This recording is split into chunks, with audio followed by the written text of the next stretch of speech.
আসসালামু আলাইকুম ভিউয়ার্স।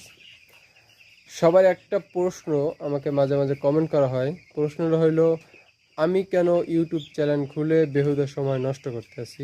প্রিয় ভিউয়ার্স, আমার ইউটিউব চ্যানেল খোলাটার একটা মহৎ উদ্দেশ্য হলো, আমি আপনাদের, যদি আমার সম্ভব হয়, আমার ভিডিও দেখে একজন উদ্যোক্তা তৈরি করা।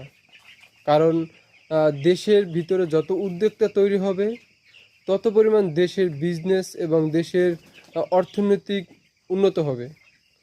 আমি চাই আমাদের দেশের, আমাদের গ্রামের, আমার মহল্লার প্রতিটা ছেলে, আমার মতন প্রতিটা ছেলে একজন উদ্যোক্তা হোক, বড় ধরনের একজন উদ্যোক্তা হোক। যেরকম আমাদের এলাকায় কথায় বলি, আমাদের এলাকায় প্রায় 50% যুবক নেশায় আসক্ত, পড়াশোনা করে পাশাপাশি নেশাও করে। আলহামদুলিল্লাহ, আল্লাহ তালা আমাকে ওই পথ থেকে হেফাজত রেখেছে।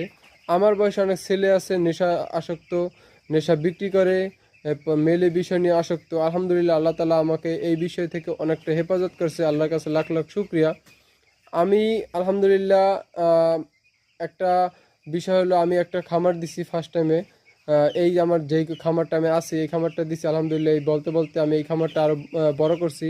তারপরে আমি চিন্তা ভাবনা করছি আরেকটা খামার কীভাবে উঠাবো, আমার ব্যবসাকে, আমার বিজনেসটা কীভাবে আরেকটু বড় করব।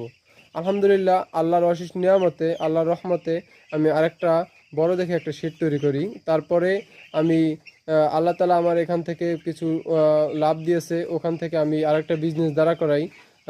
ওইটা হলো আমাদের ইন্টারনেটের বিজনেস আছে আমার। তারপর ওইটার শেষে আমি চিন্তা করছি, আল্লাহ তালা আমাকে আরেকটু কিছু দেখ। শেষ পর্যায়ে আল্লাহর কাছে আমি একটা জিনিস চেয়েছি, আমার একটা শখ ছিল আমি একটা দোকান দেব আমাদের এলাকার ভিতরে। বাট আলহামদুলিল্লাহ, আল্লাহর কাছে লাখ লাখ শুক্রিয়া, আমার একটা দোকানও হয়ে গেছে। ছোট হোক